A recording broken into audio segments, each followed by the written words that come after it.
Right. Thank you, everybody, for joining. And thank you to Sarah for the wonderful introduction. My name is Fred, and I'm a researcher here at HERC. For the last 6 months, I've been conducting a systematic review of the cost and cost effectiveness of whole exome and whole genome sequencing.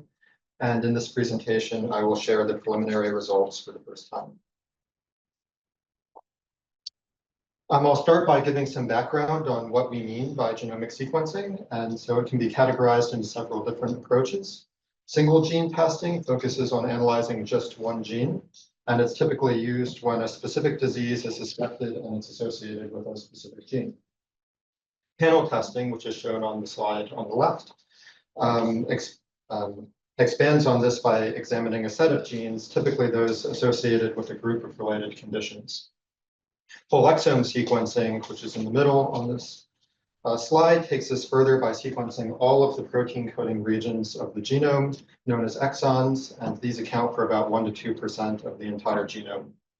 And lastly, whole genome sequencing sequences the entire genome, including both the coding and the non-coding regions, and it offers the most complete genetic picture, but it's also more expensive and complex to interpret compared to the other methods. And so for people who are less familiar with this, the way I like to think about it is like searching in the encyclopedia for information. So if you want information about, say, zebras, you can look in the index for a specific page number and read the entry just on zebras. And because there's a single thing you're looking for and a single thing you're reading, that's sort of like single gene testing. If you're interested in something a little bit broader, like animals that walk on 4 legs, you can use the table of contents to point you towards all the animals you know, walk on 4 legs, dogs, zebras, etc. And that's sort of like a targeted panel. If you want to go even broader and learn everything about animals, you can go to the table of contents and it can direct you to all of the articles on those topics, but it would skip irrelevant topics like, say, history or literature. And so you may end up reading about 1 to 2% of the encyclopedia. That's sort of like whole exome sequencing. And if you want every single piece of information the encyclopedia contains, you can go through all the entries, reading it from cover to cover. And that's sort of like whole genome sequencing.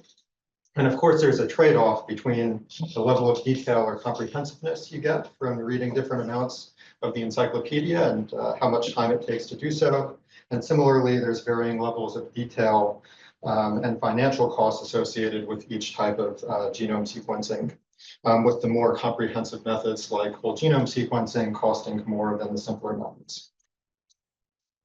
And fortunately, the use of genome sequencing, and in particular whole exome and whole genome sequencing, they've grown considerably in the last 2 decades due to some scientific and technological breakthroughs that have made it less costly and more feasible to implement at scale.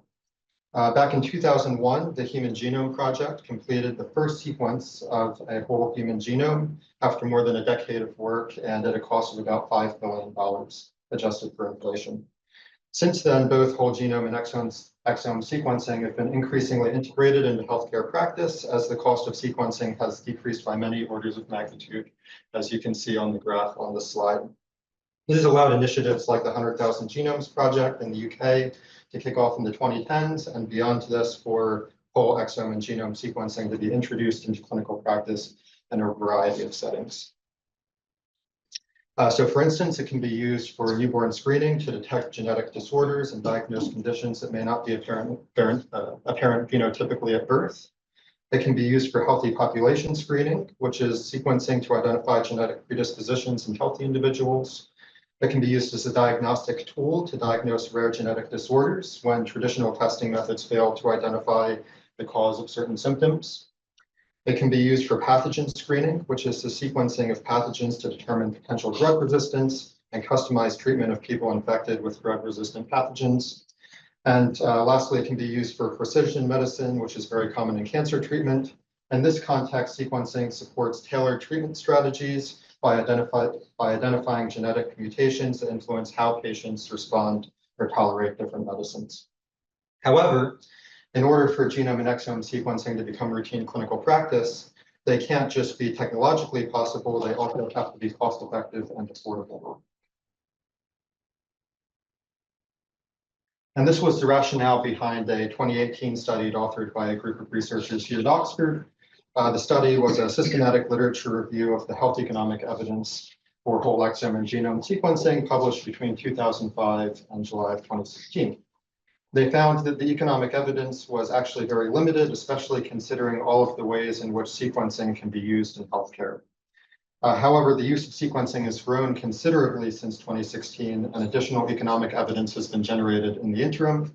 And so the rationale for our study is to update this prior literature review and review all economic studies of whole genome and exome sequencing published since the period considered by this study that was published in 2018. Our review is of all articles published on the 28th of July, 2016, which is the day after the last day considered by the prior review and May of this year. We searched several bibliographic databases, databases of economic evaluations and technology appraisals considered by NICE and the Scottish Medicines Consortium. We included economic evaluations which assess whole genome and whole exome sequencing to inform patient-level healthcare decisions. So this includes cost benefit, cost utility, cost effectiveness, cost consequence, and cost minimization analyses, as well as pure cost studies. So essentially, any study that reports costs. However, we exclude studies that don't report costs or which use whole genome sequencing only at a population level for surveillance, such as sequencing of pathogens found in wastewater. Because we're focused on the use of sequencing to inform healthcare decisions at the patient level. If you're interested, the study is pre-registered on Prospero, so anybody can find more details on our methods on the Prospero database. And so again, the most important point is that we're looking for three types of studies. The first two are humans undergoing whole exome or whole genome sequencing to inform patient-level healthcare decisions. And the third is sequencing for infectious disease pathogens like bacteria to inform patient-level healthcare decisions in humans.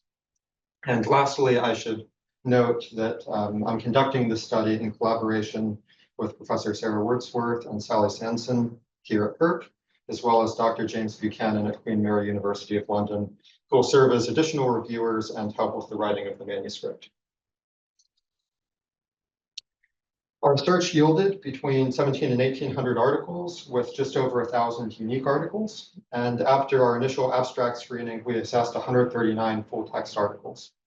Of these, 101 met our selection criteria, and 32 additional studies were sourced through snowballing, which is looking at all sources cited in relevant reviews, yielding 133 relevant articles in total.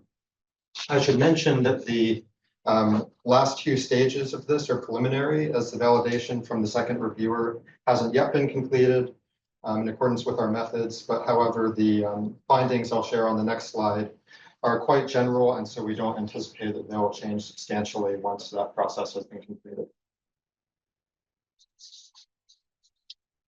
So one observation that we found is that the number of publications assessing the costs and cost effectiveness of whole genome and whole exome sequencing has increased drastically since the last review. So in the prior review, there were 36 included articles, while ours had 133, which is over 4 times as many. The inclusion criteria, I should note, differed slightly. So the prior review also included outcomes-only studies, of which there were 8. And in our study, we included 9 abstracts that met our inclusion criteria, but in the prior review, they didn't include abstracts. So maybe the better apples to apples comparison is 28 full text cost and cost effectiveness studies in the prior review covering 2005 to 2016 versus 124 studies in our review covering 2016 to this year, which is about 4 times as many overall and 5 times as many on an annual basis. Excluding the, so the majority of the studies assessed whole exome and whole genome sequencing as a diagnostic tool as their clinical application. And the most common study type was cost effectiveness analysis, followed by cost consequence and cost utility analysis. There were a couple of pure costing studies, and there weren't any benefit cost analyses. Most studies take a health system or payer perspective, and very few take a societal perspective, interestingly.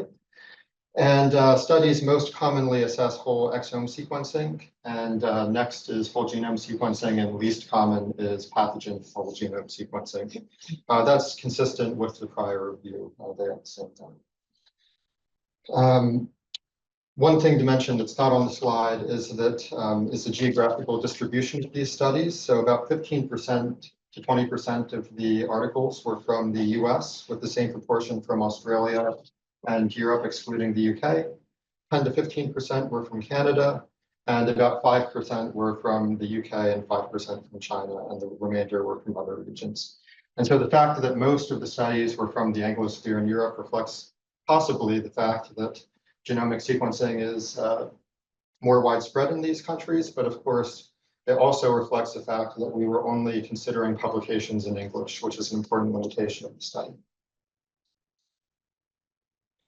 So before taking questions, I'll just summarize some key take-home messages. So as health economists, we know payers rightly want to see evidence that interventions like whole genome or whole exome sequencing are affordable and cost-effective before giving positive reimbursement decisions.